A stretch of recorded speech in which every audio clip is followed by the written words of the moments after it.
સદગુરુ શ્રી ગોપાળાનંદ સ્વામીની વાતો, પ્રકરણ 1, વાત નંબર 115. સ્વામિનારાયણ હરે, સ્વામિનારાયણ હરે. સ્વામીએ વાત કરી છે અને આત્યંતિક પ્રલયને અંતે શ્રીજી મહારાજ અક્ષરધામને વિશે જેવા અલૌકિક પાર્ષદ ઐશ્વર્ય અને સામર્થ્યે સોતા રહ્યા છે એમ યથાર્થ જાણવા એને જ્ઞાન કહીએ. ને એના એ ભાવે સોતા જ મનુષ્ય રૂપે થયા છે, પણ તેમાં જે કામાદિક સર્વે ભાવ દેખાય છે તે દિવ્ય છે એમ યથાર્થપણે સમજવું તેને વિજ્ઞાન કહીએ. તથા ગોપીઓના અને બલિરાજાના દ્રષ્ટાંતે કરીને બહુ વાત કરી. જ્ઞાન ને વિજ્ઞાનમાં શું ડિફરન્સ આવ્યો? જ્ઞાન કોને કહેવાય ને વિજ્ઞાન કોને કહેવાય? શું ડિફરન્સ શું આવ્યો? ભગવાન અક્ષરધામમાં વિરાજમાન છે એ જ્ઞાન, અને એ જ ભગવાન આ પૃથ્વી ઉપર મનુષ્યાકૃતિ ધારણ કરી પધાર્યા છે એ વિજ્ઞાન. પોતાના સ્વભાવ જણાવે તો એને એવા જ મનાય તો એને વિજ્ઞાન કહેવાય. ઊંડી ઓળખાણ હોય તો એને વિજ્ઞાન કહેવાય, અને ઉપરની ઓળખાણ હોય તો એને જ્ઞાન કહેવાય. કે આ ભગવાન કહેવાય છે, હવ એને ભગવાન કહે છે, બધાય એને ભગવાન કહે છે, આપણે કહેવા તો એને ઊંડી કઈ ઓળખાણ નથી શું કરવા ભગવાન છે અને શું કરવા નથી. માણસને ઓળખવા ઊંડી ઓળખાણ એને કરીને સાધુ ભગવાન એમ લક્ષણે કરીને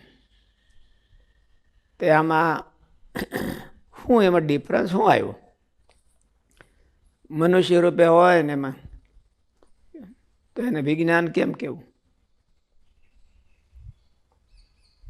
જ્ઞાન ને વિજ્ઞાન શબ્દમાં શું ફેર પડ્યો? બે એક જ થાય કે કઈ જુદું થાય?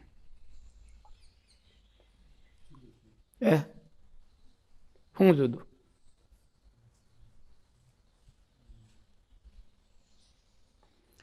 શાસ્ત્રમાં કીધું છે એ આ વ્યક્તિમાં છે એવું દેખાય તો એને વિજ્ઞાન કહેવાય. શાસ્ત્રમાં જે ભગવાનના લક્ષણો કીધા છે એ આમાં આવે છે. એ માણસ જેવા છે તો એમાં આવે છે, અને માયિક સ્વભાવ દેખાડે તો એમાં આવે છે. એ બહુ આગળ પાછળથી નિર્ણય કર્યો હોય તો ખબર પડે, નકર તો ન ખબર પડે. નકર તો ભૂલા પડી જાય બધા. રામચંદ્રજી ભગવાન રોવા માંડ્યા તો પાર્વતીજીને એમ થયું કે આવા તો ભગવાન હોય, ઘરવાળા હાટું રોવે. તો ઘરવાળા હાટું ન રોવે એ ભગવાન કે રોવે એ ભગવાન? શું ઘરવાળા હાટું કોઈ દી ન રોવે તો એ ભગવાન કહેવાય?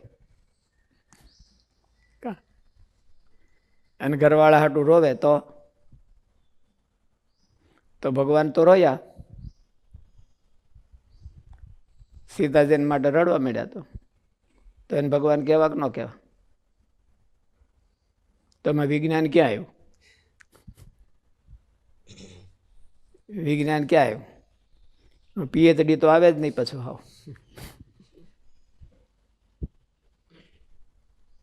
એટલે વિજ્ઞાન શું ને જ્ઞાન શું? શું કે વિશેષ દેખાય તોય છે એ ભૂલે નહીં, શાસ્ત્રમાં કીધું છે. એવી પરિસ્થિતિમાં પણ ભૂલો ન પડે અને એને ઓલા લક્ષણો આમાં દેખાય તો વિજ્ઞાન કહેવાય. વિજ્ઞાનમાં થોડીક મહેનત પડે ને, વિશેષ જ્ઞાન એટલે મહેનત પડે, તો મહેનત કરવી પડે તો એને વિજ્ઞાન કહેવાય, નકર જ્ઞાન કહેવાય. એટલે ઓળખાણ છે એ વિજ્ઞાન છે. શાસ્ત્રમાં વાંચી લેવું એ જ્ઞાન છે, એ જ્ઞાન છે. સાધુ આવા હોય એવા સાધુને નમું હું શીશ, સાધુને નમું હું શીશ એમ કરી લેવું એ જ્ઞાન. એ જ્ઞાન કહેવાય. આખું મોપાટ કરી લેવું એ બાય હાર્ટ કહેવાય. મોપાટ કરી લેવું એ બાય હાર્ટ કહેવાય. અને એકવાર જાણી લેવું એ જ્ઞાન કહેવાય શાસ્ત્રમાંથી. અને એવું ક્યાંક હોય ને ઓળખી જવું એ વિજ્ઞાન કહેવાય. એટલે ઓળખવાણ છે એ બહુ કઠણ છે. એટલે અને આત્યંતિક પ્રલયને અંતે એવું કાંઈ એકલા મહારાજમાં જ હોય એવું કાંઈ જરૂર નથી, બધા એમાં એવું હોય. આપણે ભગવાનને રાજી કરવા માટે સાધન કરતા હોઈએ તો આ સાધન છે એ ઓલા મહારાજને રાજી કરે એવું છે, એને ઓળખી જવું એ વિજ્ઞાન કહેવાય. આવી રીતે કરવું, નિષ્કામ ભાવે કરવું, આમ કરવું તેમ કરવું, એવું વાંચી લીધું હોય એ જ્ઞાન કહેવાય. અને કરવા માંડવું એ વિજ્ઞાન કહેવાય. પછી ઓળખીને કરવું જોઈએ. કોક કરે છે એટલે દોડીને હું એને પહેલાં કરી નાખું તો એ ઓળખીને નથી કર્યું કહેવાય. આપણે ભગવાનને રાજી કરવા કરીએ છીએ શાસ્ત્ર પ્રમાણે છે અને એનાથી મહારાજ રાજી થાય જ છે એવું બરાબર હરખું શાસ્ત્રને હારે રાખીને નક્કી કરવું એનું વિજ્ઞાન કહેવાય. અમે એવું કીધું ને, આત્યંતિક પ્રલયને વિશે અંતે શ્રીજી મહારાજ અક્ષરધામને વિશે જેવા અલૌકિક પાર્ષદ ઐશ્વર્ય સામર્થ્ય સોતા રહ્યા છે એમ યથાર્થ જાણવા એને જ્ઞાન કહ્યું. એટલે હું એનો અર્થ છું, શું અર્થ છું? ભગવાન જેવા છે એવા જાણવા એ જ્ઞાન છે. ક્યાંથી જાણવા?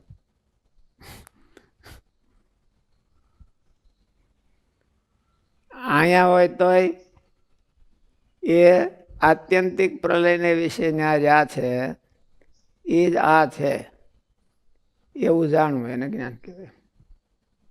પછી ગમે એવા ચરિત્ર કરે તોય પણ ભૂલો ન પડે તો એ વિજ્ઞાન કહેવાય. એવી રીતે સાધુમાં ગમે એવા ચરિત્રો કરે તોય ભૂલો ન પડે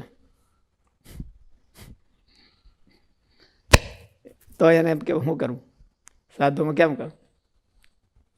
એવું જ થાય ને. તો કે ભગવાન ગમે એવા ચરિત્ર કરે તોય ભૂલો ન પડે ને સાધુ ગમે એવા ચરિત્રો કરે તોય ભૂલો ન પડે તો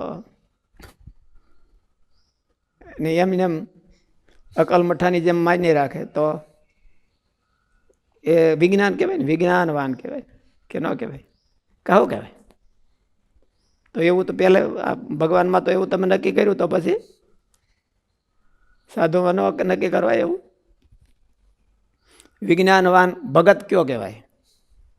સાધુ ગમે એવા ચરિત્રો કરે તો એને સંશય થાય નહીં, એ જ વિજ્ઞાનવાન ભગત કહેવાય કે બીજો કયો કહેવાય? કે ભગવાન ગમે એવા ચરિત્ર કરે તો પણ એમાં ભૂલો ન પડે એ વિજ્ઞાનવાન સાધુ એમ.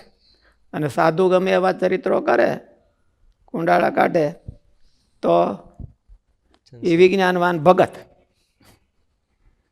અને ભગતે ગમે એવા કુંડાળા કાઢે તો એ કાંઈ વાંધો ન આવે, એ વિજ્ઞાનવાન કુસંગી કહેવાય. કુસંગી હોય તો એવું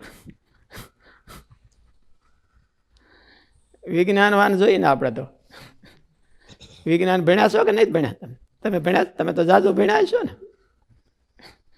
જાજુ ભણ્યા હોય તો એને જાજા વર્ષ વિજ્ઞાનમાં કાઢ્યા હોય, અને થોડુંક ભણ્યા હોય અને એમાં ઢ હોય તો વિજ્ઞાનને અડ્યા જ ન હોય કે નહીં? ઢગલાને ઢ હોય એ તો વિજ્ઞાનને અડે જ નહીં ને.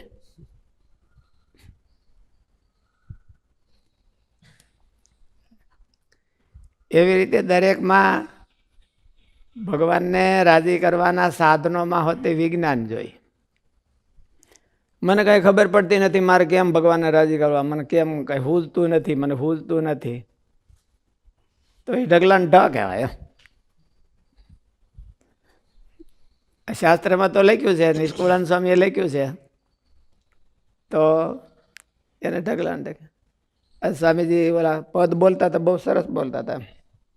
શુદ્ધ વૈરાગ્ય કરીને સેવીએ, પ્રેમે પ્રભુજીના પાય, માઇક સુખ નવ માગે.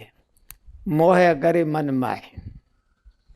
મને તો બહુ એમાં મજા આવી ગઈ અને વિજ્ઞાન સ્ફુર્યું. વિજ્ઞાન સ્ફુર્યું બધું.